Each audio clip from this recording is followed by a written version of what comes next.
It's very early, but he's popular, and I'll be seeing him, and I'll send you regards.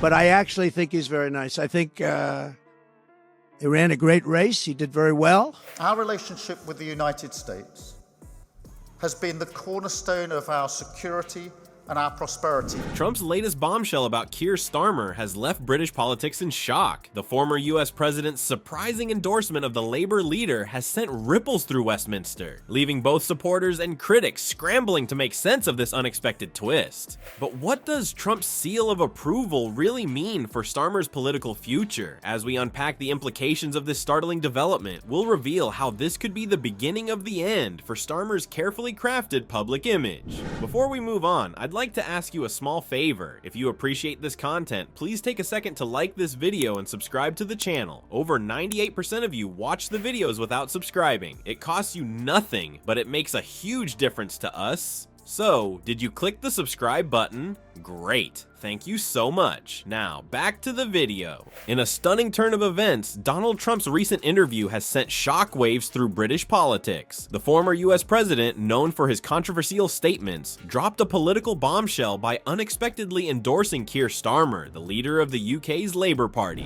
What do you think of him? Some of his colleagues in government are quite critical of you. Well, I'm going to see him in about an hour, so I have to be nice, right? Expecting Keir Starmer, the UK Premier. Yes, he's coming tonight. This surprising development has left many scratching their heads and wondering about the implications for Starmer's carefully crafted image as a moderate Labour leader. Starmer has long positioned himself as a centrist figure, distancing himself from the more left-wing policies of his predecessor Jeremy Corbyn. He's worked tirelessly to present Labour as a credible alternative to the Conservative government, emphasizing pragmatism and electability. But Trump's endorsement threatens to upset this delicate balance, creating cognitive dissonance for Starmer's supporters who have bought into his moderate image. The specific language Trump used to describe Starmer is particularly revealing. He praised the Labour leader as a smart guy and someone who gets things done, drawing parallels between Starmer's approach and his own. This unexpected praise from a figure widely seen as polarizing in British politics has left many questioning Starmer's true political leanings. What could be behind Trump's motives for this endorsement? Some speculate it's a calculated move to sow discord within the Labour Party, potentially weakening Starmer's position. Others wonder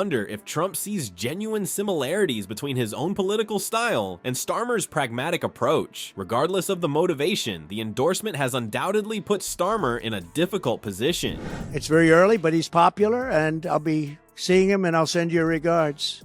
But I actually think he's very nice. I think he ran a great race. He did very well. The big question now is how Starmer will respond to this unsolicited endorsement. Will he forcefully reject Trump's praise, risking alienating potential swing voters? Or will he try to downplay the endorsement, potentially disappointing his core supporters who expect a strong rebuke of Trump's politics? Initial reactions from Starmer's team have been cautious. A spokesperson for the Labour leader stated, Keir Starmer's focus is on the issues that matter to the British people, not on comments made by foreign political figures. Meanwhile, political commentators are having a field day, with some suggesting this could be a defining moment for Starmer's leadership. They acknowledge that he won, but for some reason you have a very strange system over there. You might win him, but Nigel is great. I mean, I've known him for a long time. He had a great election, too. He picked up a lot of seats, more seats than he was allowed to have, actually. As the dust settles, it's clear that the ripple effects of Trump's words are just beginning to spread. This unexpected endorsement has the potential to reshape public perception of Starmer and force a reevaluation of his political positioning. The coming days and weeks will be crucial as Starmer navigates this political minefield, attempting to maintain his carefully constructed image while responding to this unexpected curveball from across the Atlantic. While Trump's words continue to echo, Starmer faces a precarious balancing act. His attempts to distance himself from the endorsement seem to be backfiring. What missteps is the Labour leader making, and how might they reveal the cracks in his public persona? Starmer's team is in full crisis mode, scrambling to manage the fallout from Trump's unexpected endorsement. The Labour leader has long walked a tightrope, positioning himself as a moderate alternative to both the Conservatives and the more left-wing elements within his own party. This delicate balance, however, is now under threat. Against the backdrop of these dangerous times, the idea that we must choose between our allies, I reject it utterly. Attlee did not choose between allies. In an attempt to distance himself from Trump's comments, Starmer issued a statement that many viewed as tepid and non-committal. "I don't seek, nor do I welcome endorsements from figures in other countries' politics," he said. But this measured response only seemed to fuel speculation about why he didn't outright condemn Trump's words. Starmer's body language during a subsequent press conference told its own story.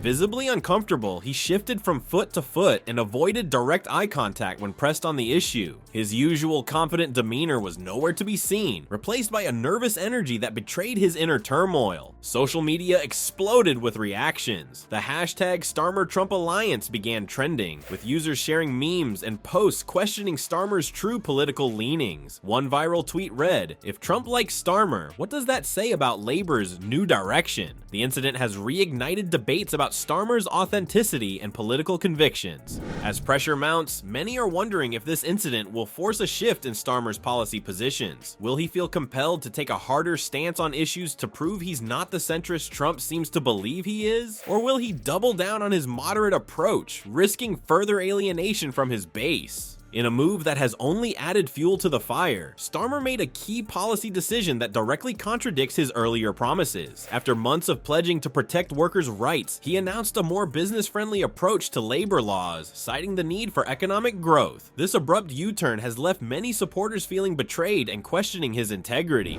Our relationship with the United States has been the cornerstone of our security and our prosperity, and the surest way to serve our mutual national interest has come from our two nations working together. As the dust settles, the cracks in Starmer's carefully crafted public image are beginning to show. The Trump endorsement saga has exposed the challenges of maintaining a centrist position in an increasingly polarized political landscape. It's clear that Starmer's struggle for control over his narrative is far from over, and the coming weeks may prove crucial in determining whether he can regain the trust of his party and the public. Keir Starmer's political fortunes have taken a nosedive, and it's all thanks to an unexpected endorsement from Donald Trump. The Labor leader's carefully crafted image as a moderate reformer lies in tatters, exposing the fragility of political reputations in our hyper-connected world. This saga highlights how quickly the tides can turn, even for seasoned politicians. The unpredictable nature of global media and international endorsements has never been more apparent. A single comment from a controversial figure halfway across the world can upend years of careful positioning. Starmer's fumbling response to Trump's praise only compounded the issue, leaving his supporters questioning their loyalty and his opponents sensing blood in the water. As we look to the future of British politics, we're left wondering, how much influence do international figures truly wield over domestic affairs? And can any politician truly control their narrative in this age of instant global communication?